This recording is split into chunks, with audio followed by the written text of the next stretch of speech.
Wine News TV. Seguimos informando aquí desde el Fine Wine Celebration de Plaza Cellars. Estamos hoy con el señor Robert Spano, que nos trae dos vinos súper interesantes. El primero, conocidísimo en Puerto Rico, Belle Gloss. Tienen varios single vineyard Pinot Noirs.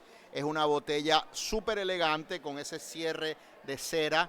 Lleva años siendo uno de los querendones, uno de los vinos favoritos en Puerto Rico. Y vamos a hablar de un segundo vino que se llama Quilt, que es principalmente un Cabernet Sauvignon de Napa Valley, que lo hace Joseph Wagner, el hijo de Chuck Wagner, que es muy famoso por la bodega Camus. Well, we have something right there. Yeah, cool. First glass to break. It took a while. So, Robert, before we get into the two wines, what can you tell us about the wineries? First, let's start with the Belle Gloss. Sure. So thank you very much for having me. It's great to be in Puerto Rico. This is actually my first time here. So bienvenidos a los Estados Unidos. So it's my pleasure to be here. So I have the pleasure of working for Joseph Wagner, the son of Chuck Wagner of Camus fame, as you mentioned. And Joe started his wine career very early, making wine with his dad. And then in 2001, when he was 19 years old, he created the Belle Gloss Pinot Noir brand. And he named it after his grandmother, Lorna Belle Gloss Wagner. She was a co-founder of Camus, and she was just an integral part of their operations. And so in homage to his grandmother, he created the Belle Gloss brand of Pinot Noir. And people noticed the red wax component. And so Lorna was a very special woman. She worked in the vineyards during the day. She made lunch for all the the people working in the winery. She still managed her family. She ran the bottling line. She did all the accounting. So she was just a formidable woman of her time.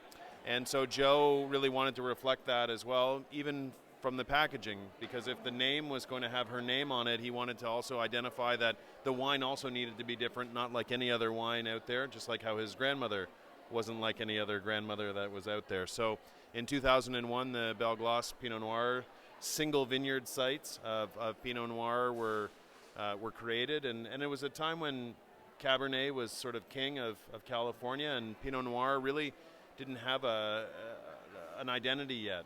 And then there was a movie that came out that was called Sideways, and then the Pinot Noir craze just absolutely took off in California and globally. So all of a sudden, Pinot Noir became a very important thing. But sticking with our philosophy of single vineyard sites specific for their terroir, their proximity to the Pacific Ocean, and all of those coastal elements of California, we now have 4 Belle Gloss wines in the portfolio and a Pinot Noir Blanc as well. So it's definitely the heart of our company thrives off of Belle Gloss, and we thank the people of Puerto Rico because they're a very big part of the consumption of Belle Gloss. They love it as well. I got to tell you a story. When I started with my wine blogs and the learning about wine, I was studying for the bar, and I remember this was back in probably 2005, 2006.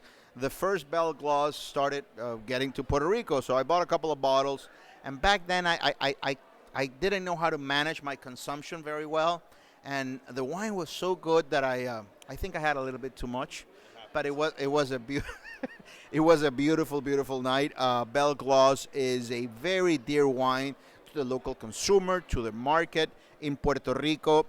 You said this is your first time. Hopefully, it'll be the first of many. Let's go right into the wine if you want. Let's see what we find here. So this is our Las Alturas vineyard in Monterey County in the Santa Lucia Highlands. And Las Alturas, of course, is a reflection of the heavens and the heights, and it showcases the altitude of this vineyard, being a very high elevation vineyard. So during the daytime, it gets very, very hot, but at nighttime it gets quite cool, and it gets beautiful Santa Ana trade winds in that Monterey Bay area. And so that's optimal conditions for Pinot Noir, and it showcases that you can ripen Pinot Noir, and that's where the color comes from, the extraction and those stronger flavor profiles that are pronounced with this Pinot Noir. So we actually have a nickname for this Pinot Noir. We call it the Cabernet Drinker's Pinot, the Cab Drinker's Pinot, because it's different than what you would expect for Pinot Noir. It's high octane. I mean, it's big, it's luscious, it's velvety, but it has that freshness, those herbs, that spice, that baking spice, so typical of good Pinot. in the mouth. It coats everything. It really makes a party in your palate. But it's a big boy. I mean, it's a big boy. It's a sturdy wine, but it doesn't feel hot or it doesn't feel disjointed. I think it's well crafted. I think, I can see why so many people like this wine because it's very smooth, very easy to drink, very, very well rounded. In terms of food pairing, like a friend of yours calls you and asks, hey, I have Ana Las Alturas here. What would you pair this with? Well, it depends. I mean, we say that it's sort of a little bit of a chameleon of red wines, that it can stand up to anything that you would put on the barbecue or any type of asado, slow roasted meats, and even depending on where you go, the different, even a hearty sancocho is also very, very good with this type of Pinot Noir, but can also stand up to any pork dishes, duck, lamb. It really is so versatile for Pinot Noir. So you can do the traditional pairings even with hearty fish dishes as well. We've even done grilled lobster with this wine, and it just matches so well. It's delicious. This is a very, very good Pinot Noir. For those of you who, as my friend here said, who like the Cabernet and the big wines, this is a Pinot for Cabernet lovers. But it's not this sugary, syrupy wine by no means. It's just a big, luscious, velvety, sexy wine. Could you say this is a sexy wine? Yeah, I would say that it definitely has qualities that make it alluring and a little bit seductive, for sure. Yeah, it's a wine that the ladies love here in Puerto Rico, for sure. Tell me about Quilt. Yeah, so obviously, Cabernet is near and dear to the Wagner family, and Joe, growing up at the Camus winery with his father and his siblings, they were all integral in making the Camus Cabernet together as a family. And once Joe started his own company, Copper Cane Wines and Provisions, in 2014, he realized that he would have the opportunity to put his own expression of Cabernet that wasn't sort of limited to the wine of the family and the wine that was so specific to his father and grandfather. So by taking Quilt, our philosophy is that if we take the patchwork of Napa Valley, so with all of the sub-appellations within the Napa Valley, there's mountain areas, there's dry areas, there's river areas, there's lowlands, the soil types are different, the elevations are different. So you can't just say, I like a Napa Cabernet because it's so different. And so what Joe's philosophy is with the Napa Valley Quilt is, if we take the patchwork of Napa Valley for Cabernet, and for all the best reasons why the fruit might be better minerality, better fruit structure, etc., I'm going to take that patchwork of Napa Valley together, and when you put all the patches together, it becomes a quilt, which is like a blanket. So the way I would describe Napa Valley Quilt Cabernet is that it encompasses what I would believe the terroir of Napa Valley Cabernet to be as a whole. So when you taste the Napa Valley Cabernet, the Quilt Cabernet, it really showcases what Cabernet, why the Napa Valley is arguably one of the best regions in the world for growing premium Cabernet. But by having a 5 generations worth of history of grape growing and winemaking within his family, he also has that firsthand experience and knowledge passed down through the generations in order to be able to craft something that we really enjoy. Yeah, the Wagners know how to make Cabernet. I mean, I think, do they have pets? Do they have dogs? I mean, I think the Wagner dogs can make very good Cabernet. I mean, I'm kidding, of course. I have a couple of dogs, and all due respect to doggies.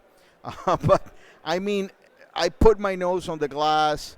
I didn't expect anything less. It's so elegant. You get that beautiful blackberry currant, a little bit of the pencil shaving, cocoa, fine sort of tobacco, a little bit of chocolate, but not sweet chocolate, rather bitter chocolate, the black cherry, and that je ne sais quoi, that extra thing that's the sexiness of it. You know it's going to be plush and round and luscious and velvety on the palate.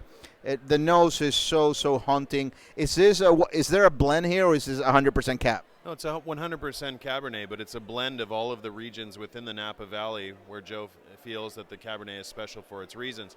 Our whole philosophy on winemaking, and if Joe was here, he would say that the only rules about wine are that you go with your palate. you drink what you like, and if that's what you like, then you jump in. Whether it's his grandfather used to say, whether it was a $2 bottle of wine or a $200 bottle of wine, if that's what you enjoy, don't let anybody tell you any different. And he likes to craft wines that he says that he likes to drink.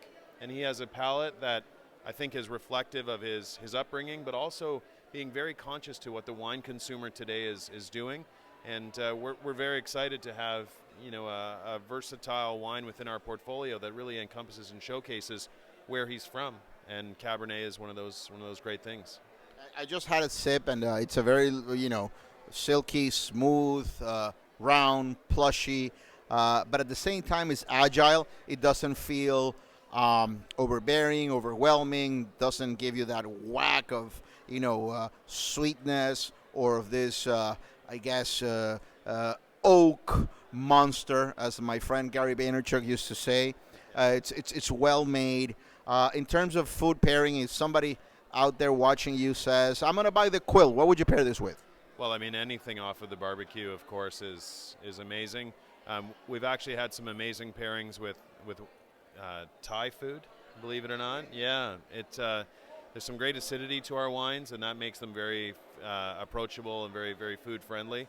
And that's the acidity combined with the alcohol percentage, combined with that structure of the wine. It just marries with so many different cuisines. But like I said, if you like drinking Cabernet with fish, good, knock yourself out. That's what you like, and that's where we would expect you to be. Fantastic wines, amigos. He tenido una gran conversación, le he disfrutado muchísimo. Hemos tomado, por supuesto, el Belle Gloss Pinot Noir, que es uno de los Pinot Noirs más famosos en Puerto Rico, tal vez el más famoso en ese precio de $50, $45, $50, que tiene esa embotelladura o tiene ese cierre con cera, una botella muy elegante que es un homenaje de Chuck Wagner a su abuela, que le decían Belle Gloss. Y hemos tomado este nuevo vino, el Quilt, un Cabernet Sauvignon espectacular. Seguiremos informando desde el Fine Wine. Muchas gracias por seguirnos. Salud. Thank you so much for this. Salud. Cheers. Gracias. Salud. Seguiremos informando, amigos. Hasta la próxima.